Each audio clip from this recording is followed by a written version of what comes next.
Hey there, Starseeds! Welcome to Beyond the Cosmic Table. We're a group of friends from different cultures, backgrounds, and beliefs. We gather around our table and initiate honest and open conversations on how energy and frequencies influence what we create around us. By expanding awareness, we're able to journey with practical guidance leading to our highest awareness and conscious living. So, take a seat and join us at our table.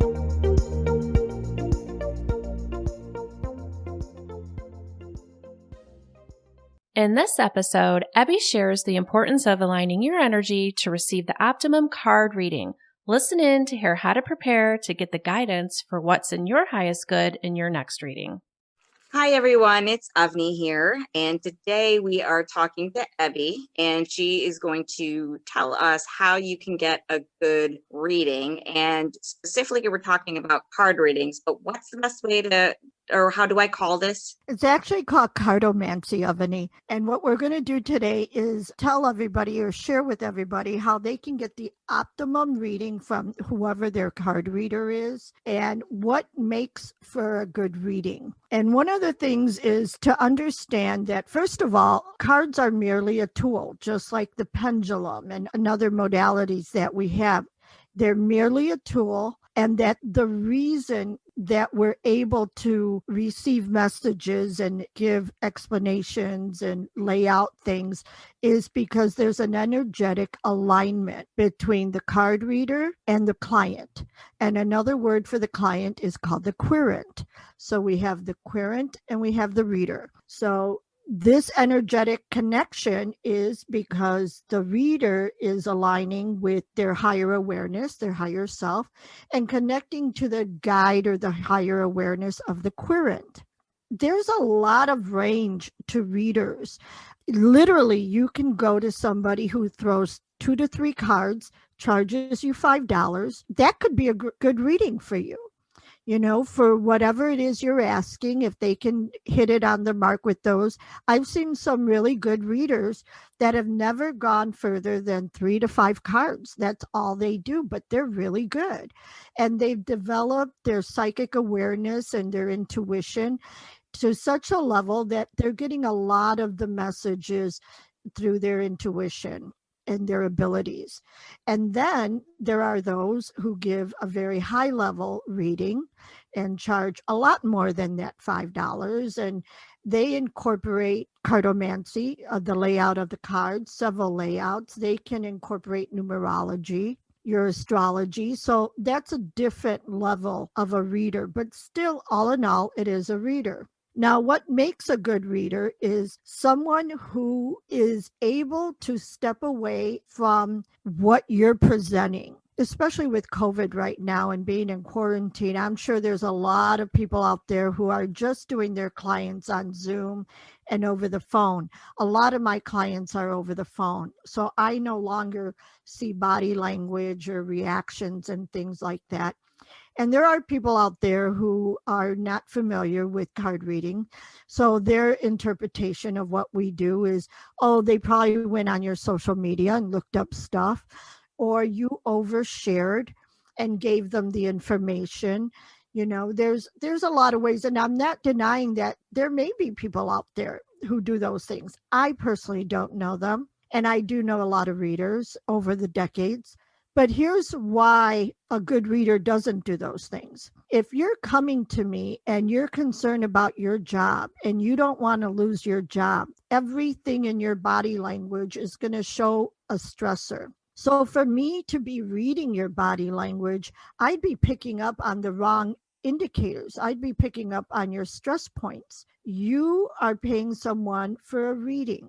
So if I'm tapping into my higher awareness, I'm going to be giving you the message coming through the interpretations of the cards that I lay out. My job isn't to tell you what you want to hear. My work comes in when I unfold what's coming before you in order for you to take advantage of the probabilities and the possibilities of those choices. So whether you want to lose your job or not, I'm not supposed to be telling you what you want to hear. Whether you're getting a divorce or not, I'm not supposed to tell you what I want to hear. If you're having an affair with a married man and you come to me and say, Is he ever going to leave his wife?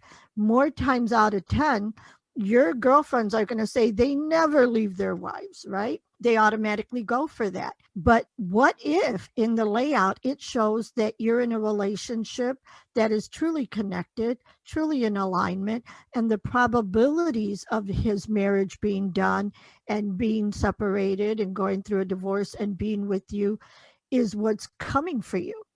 So again, we got to put our biases to the side, our egos to the side, and strictly stick to the questions and the layout of the cards. Is And there a way for somebody to align to those probabilities if that's what they want? absolutely, if someone, let's say, is again wants a better job, one of the best ways to then use the reading is my job secure? Well, if the cards show that your job is not secure, a good follow up would be, how can I best implement my time to move in the best direction for myself? Will I get another job right away? Or is this a time for me to return to school or to sign up for more courses so that I can be more marketable in the job market? So you always want to ask what that upgrade is, a better question to ask. The same is true, like going back to the beginning when I said, you want to be in alignment, you want to be open to what's being told to you.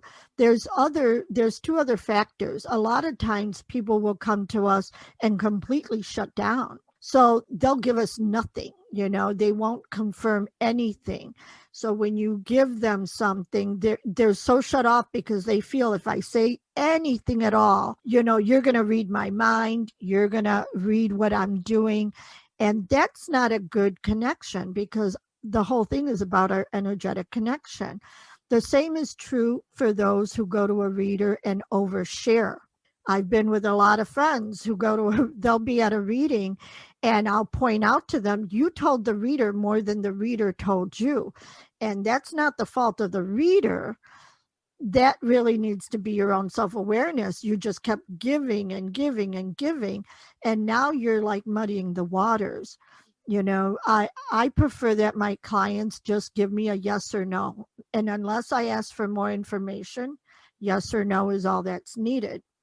So that's called feeding the reader, right? When you're just Exactly. giving them that information and you're basically saying there should be a balance of feeding the reader and blocking the reader. Not, And yeah, don't block and don't feed at all. Just right. stay in the center and just be open, and just be open to what's coming to you, and let your higher awareness know that you're open to the messages coming through, because these are also messages from your guides. And this is a way for the reader to be inspired to lay out whatever messages are coming. A lot of times a good reader is not just telling you what's in the cards, but what they're picking up psychically. Another thing is, the asking of the who, what, where, when, and how. You could, a lot of times for relationships, I'll get a question like, I want to know where my boyfriend and I are at right now. A better question would be, is my partner and I, are we in alignment? Because if you have to ask the cards where you and your boyfriend are right now, I'm more guided or more reactive to say, how do you not know? If you're in such a good place, how do you not know where you're at? Don't you speak? Don't you communicate on where each of you are? So that's one thing. Another thing Oh, is, go Ebby, ahead. how would somebody ask a question related to their health? Because I'm sure you get that quite a bit as well. Well, okay. So give me an example if you can. Like, say I'm curious to know if I'm in the best condition or if there's some future concerns that are coming up for me that I need to be aware of. What's the best way that somebody could ask you to get the best possible answer? You know what? I think what you just said was perfect. How can I? What do I need to do? How can I be in better health? What is blocking me from controlling my high blood pressure? My doctor wants me to be put on insulin. What are the probabilities that I can that I can take care of this on my own. And then the cards should be able to show you exactly through diet, or if it's going to be through medication, or if it can be reversed. Those things can show up. Raising your vibration. Exactly. Being open to optimum health, that's another thing. I've had readings where somebody was concerned about their husband because he was always in chronic health. But then through the reading, we found out that when he's sick, that's when he felt the most loved and the most cared for, and people were giving him more attention. Whereas when he's in good health, he kind of was invisible to the family. So that was real interesting to see. Another thing is when people say, for instance, when is this going to happen? When am I going to move? When is Mr. Right coming? When is my soulmate going to be here? Those are questions that I think don't really serve the querent, because now you get so hung up on the when. And if it doesn't come exactly at that day and time, then there's a big letdown and a big disappointment. So rather than when is my soulmate coming, I prefer that they ask, or we redirect the question to, how will I recognize the next significant relationship that I'm going to be in? Because while you're looking for just your soulmate target, how many significant relationships are you passing by that could really put some tools in your toolbox so that when a longer term relationship comes in, you've had some experiences, in that area that will serve you better. That makes sense. Mm-hmm. What else can you think of? The one last question I have that I think is really helpful. There's so much confusion out there, so many readers out there that do this type of work. What are some recommendations on what to look for if somebody is looking for a highly skilled tarot reader? I would suggest that they look at, what is it that you, the querent, what is it that you want to look for? Like, what kind of personality type resonates with you? Look over their websites. There's a lot of things there, and especially on Facebook, you can get a really good sense or a really good feel of who they are as a person, on their Facebook pages.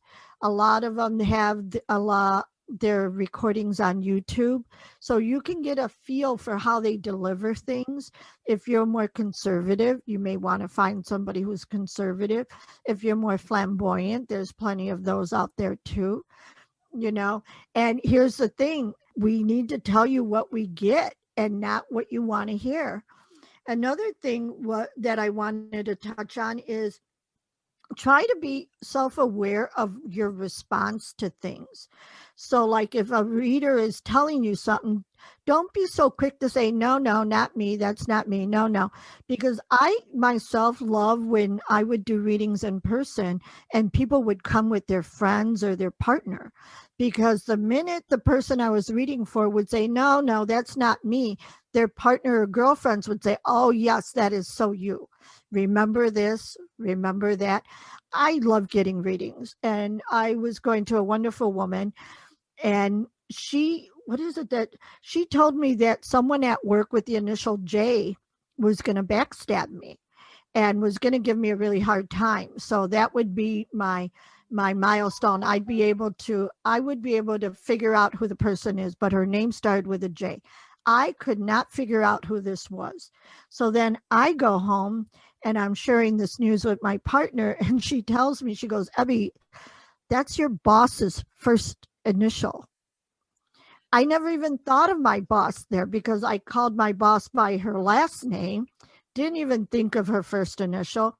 But here I am thinking, nope, I don't know anybody with that initial. And sure enough, that did come true. Right in front of your eyes. Yep. So remember the key things. You want to be in alignment, and you want to be open energetically, and you want to not overshare. And don't be afraid to ask the reader, is how do you want me to confirm some things? A yes or a no? They'll tell you if they need a little more information.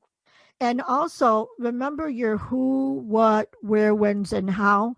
Think of how you can say it better and get the best out of your questions instead of the typical, will my husband be home when I get home? Or, no kidding. I've actually had one where it was my boyfriend is getting out of prison in a couple of months. I just want to know if he's still going to love me. The guy was in prison for like 3 or 4 years.